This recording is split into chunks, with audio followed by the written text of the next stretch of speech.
మేడారం మహాజాతరపై కేంద్ర ప్రభుత్వానికి ఎందుకింత వివక్ష అని సీఎం రేవంత్ రెడ్డి ప్రశ్నించారు. మంత్రి సీతక్క కృషితో అప్పటి ముఖ్యమంత్రి చంద్రబాబు నాయుడు రాష్ట్ర పండుగగా మేడారం జాతరను ప్రకటించారని గుర్తు చేశారు. అయితే కుంభమేళాను కేంద్ర ప్రభుత్వం జాతీయ పండుగగా గుర్తించినప్పుడు సమ్మక్క సారలమ్మ జాతరను గుర్తిస్తే తప్పేంటని నిలదీశారు.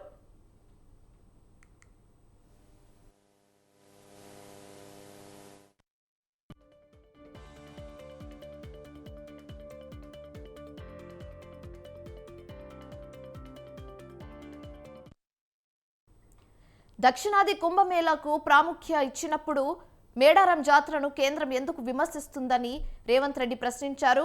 ప్రధానమంత్రి నరేంద్ర మోదీ జాతరకు రావాలని కోరారు. మేడారం జాతరలో సీఎం రేవంత్ రెడ్డి శుక్రవారం నాడు పాల్గొని అమ్మవార్లకు ప్రత్యేక పూజలు చేశారు. సమ్మక్కను దర్శనం చేసుకోకపోవడం వల్లే మాజీ సీఎం బీఆర్ఎస్ అధినేత కేసీఆర్ మూల్యం చెల్లించుకున్నారని, బీజేపీకి కూడా అదే గతి పడుతుందని హెచ్చరించారు. శుభేచ్ఛాన్ని కోరుకుంటూ మన రాష్ట్ర ముఖ్యమంత్రి వర్యులు శ్రీ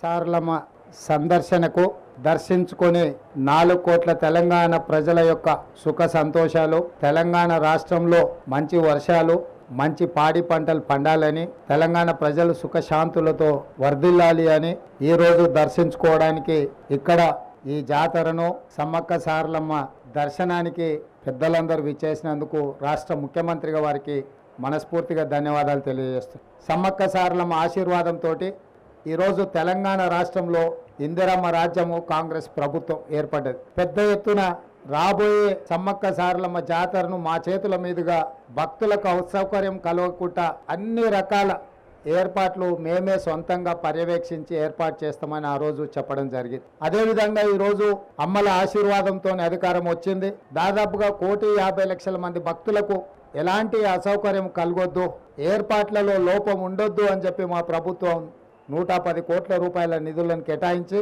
ముఖ్యంగా ఆడబిడ్డలకు ఆర్టీసీ బస్సులో ఉచిత ప్రయాణాన్ని మా ప్రభుత్వం తీసుకున్న మొట్టమొదటి. ఈ నెల 27వ తేదీన మరో 2 గ్యారెంటీలు అమలు చేస్తామని సీఎం రేవంత్ రెడ్డి ప్రకటించారు. ఉచిత గ్యాస్, 200 యూనిట్ల ఉచిత విద్యుత్ పథకం ఏఐసీసీ అగ్రనేత ప్రియాంక గాంధీ చేతుల మీదుగా ప్రారంభిస్తామని తెలిపారు. సమ్మక్క సారలమ్మ ఆశీర్వాదంతోనే రాష్ట్రంలో ఇందిరమ్మ రాజ్యం వచ్చిందని చెప్పారు. గతేడాది ఫిబ్రవరి 6వ తేదీన ఇక్కడి నుంచే హాత్ సే హాత్ జోడో న్యాయ యాత్ర ప్రారంభించినట్లు గుర్తు చేశారు. దర్శించుకున్నారు. శుభేచ్ఛాన్ని కోరుకుంటూ మన రాష్ట్ర ఏ హామీని కూడా మేము వదిలేదలుచుకోలేదు. తప్పకుండా ఆ హామీలను అమలు చేసే బాధ్యత మాది. కాంగ్రెస్ అధికారంలోకి వచ్చిన తర్వాత ప్రభుత్వ ఉద్యోగులకు న్యాయం జరిగిందా లేదా? గతంలో జీతం ఎప్పుడు వస్తుందో తెలియదు. నెల చివరి వరకు కూడా జీతాలు రాని పరిస్థితి ఉండే. మొదటి నెల 4వ తారీఖు నాడు జీతం ఇచ్చినాం, 2వ నెల 1వ తారీఖు నాడే జీతం ఇచ్చినాం. స్వేచ్ఛ అనేది ఈరోజు తెలంగాణ సమాజానికి కాంగ్రెస్ పార్టీ ఇచ్చింది. ఇక సంక్షేమం, అభివృద్ధి కార్యక్రమాలు నిరంతరం తప్పకుండా వాటి అన్నిటిని కూడా కొనసాగిస్తాము. రాష్ట్రంలో మేము మాట ఇచ్చిన 6 గ్యారెంటీలను అదేవిధంగా మేము చేస్తామన్న అభివృద్ధి కార్యక్రమాలను ముందుకు తీసుకెళ్తాము. మీ అందరి సహకారం ఉండాలి.